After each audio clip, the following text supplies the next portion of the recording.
Everyone, welcome to another video. Today we're going to be doing an unboxing video of my favorite lens ever, the Canon 7200 f2.8 L lens Mark II. So I have a box, so I'm gonna try to unbox it. For those of you that follow my channel, you know that I've had this lens for years, and today I'm gonna talk about it because I think, in my opinion, it's the best lens you could buy. If I could only have one lens for sports photography, if I could only pick just one, this would be the one. And I'm pretty sure that every sports photographer you meet has a 7200 in their kit, always. That's the one lens that people will go buy first when they start to get serious about it, I think. It's just an incredibly versatile lens. So let's talk about this video. So let's talk about this lens, shall we? Okay, so a little change of scenery because outside it's really warm. People are mowing the lawn, doing DIY. It's just way too noisy, so hopefully you don't hear that now. But back to the unboxing. I'm not very good at this type of video, but I'm just going to show you what comes inside besides the lens. Obviously, it's really well made, the packaging. So you have a case here, which is really nice. The quality is amazing. Never been used. You can see it's brand new. I put all the packaging inside, like all the bubbles and all whatnot. The lens was here as well as the hood. If you lose the hood, it's quite expensive, so try not to lose that. And then a little strap, hopefully you can see it, little strap for the case. Once again, see, it has a Canon logo here, and the material's quite good. I mean, really good. So I'm gonna keep this as is because I don't use it, because my lens lives in my camera bag. So inside there's also a little manual, very little, talks about the panning modes and whatnot. So that's that, the box that it comes with. Off it goes, and let's get the camera. And I meant to say lens, obviously. So here it is. You can see that it has tape all over it. I have a video about that, why I use tape. Most of you already know. But yeah, this hood, if you lose it, it costs quite a bit, so be careful with it. The lens itself, it's built like a tank. I mean, it is unbelievable. You can see why it's expensive. The quality of this lens is second to none. It's heavy. It's roughly 1.5 kilos, so you can use it handheld, but if for long periods of time you will get tired. So if you do, there's a collar here. You can attach your monopod or your tripod quite easily. You can loosen this so that when you sit on the monopod you can move it.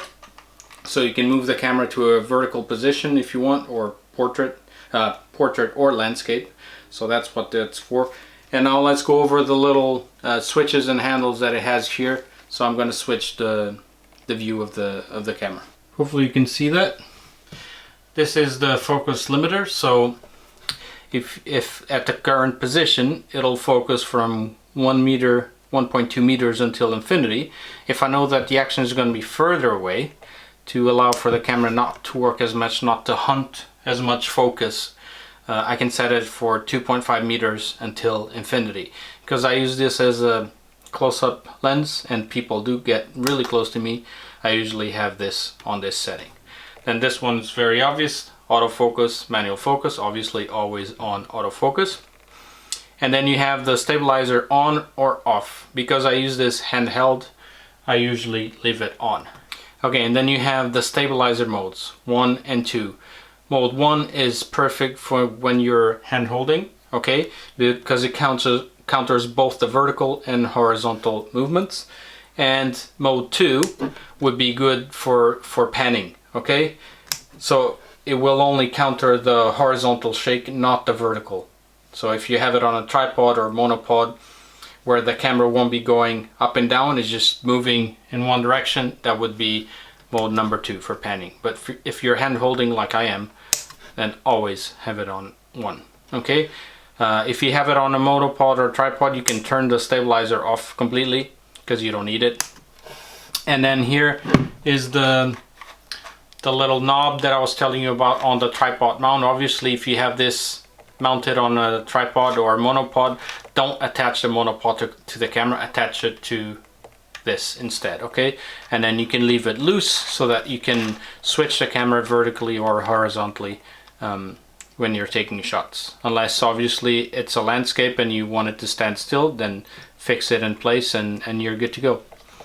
And then last but not least, then here you can see the focusing, the distance, and here the focusing length as well. So from 70 to 200. It's built like a tank, like I said. It's a beautiful, beautiful lens. I couldn't live without it. So why is this lens so good? Besides the image quality, which is amazing, the colors that it produces are just unbelievable. It's the aperture, f2.8 constant aperture, so from 70 to 200. When you zoom in, it doesn't change the aperture. For poorly lit conditions, this is crucial to have a good aperture, a fast lens. Now keep in mind that this is 70-200 on a full frame. On a crop sensor, it'll be 112 to 320. So you do gain quite a bit of reach. So this is why if you could only have one lens for sports photography, you put this on a 7D Mark II or on the 90D, a crop camera, and the reach will be quite good. So for football, for example, you might be able to catch from the midfield to you all the way to the goal. You won't catch the far end obviously, but you should be able to catch all the action that's coming from the midfield to the goal without any issues. The aperture once again is unbelievable. It does have image stabilization. When I have this on my 6D, I never use it on a monopod because this is the lens that I keep with me, next to me, for the close-up action. So I'm using the 100 to 400 for the far away action. When it comes close to me, I just pick it up with no monopod, so the image stabilization helps a lot. If you put it on a monopod or a tripod, you can turn that off because you won't need it. Like I said, this is version 2, which came out in 2010. So this is already a 10-year-old model, but for the money, I doubt you can get any better than this. There's a third version, obviously, came out in 2018, which is slightly better, but if you want this one, you don't need the new one. I don't think the upgrade is worth it. At least for me, I don't think it is. Beautiful lens. I mean, I couldn't leave without it. Seriously, it's just fantastic. And last but not least, it's an investment. Yes, it's expensive. But once you do cough up the money for this, I doubt you'll regret it. I'd saved for a long time to be able to buy this, and once I did, I wish I had bought it sooner if I could. It'll just change your photography completely. If you're using a variable aperture lens with the same range, this one is just, you just can't compare it. If you have this lens and if you remember the time when you purchased it, you know what I'm talking about. Is just unbelievable. Really, really good lens. Highly, highly recommend it. For alternatives, you can also get the Sigma or the Tamron. They have the exact same type of lens, f2.8 aperture. They are cheaper. I'm not going to tell you if they're better or not. I stick with Canon. I always have. I have been tempted many times to buy a Sigma art lens, the primes especially, but I hear really good things about the Sigma version, like the copy of this one. Same for Tamron, and again, it's all about money and third-party lenses. The decision is yours. You can also buy the earlier versions of this lens, so the Mark I version with image stabilization or the one without it. And if you want to go even cheaper, there's the F4 version, which is much lighter. I mean, way lighter, way cheaper. There's one that came out recently as well, so it's much cheaper than this one. And if you're doing something like landscapes, where you don't need a fast glass, so you don't need the f2.8 for example, you're going to be shooting at f8, f11, then the f4 is perfectly fine, right? So you can save a lot of money in that. For sports, f4 is probably the minimum I would go for. Although my 100 to 400 lens is slower than that. At night games, I struggle with that lens big time. For daytime games, it's absolutely fine, but for nighttime, it's a struggle. So the f4 version would actually be better for that. So alternatives, there are plenty available, so you just need to check out. You can also check out the used market, like MPB, for example. I have a video on that, or Gray Market. I'll link it above. You just click the card and you can see those videos as well.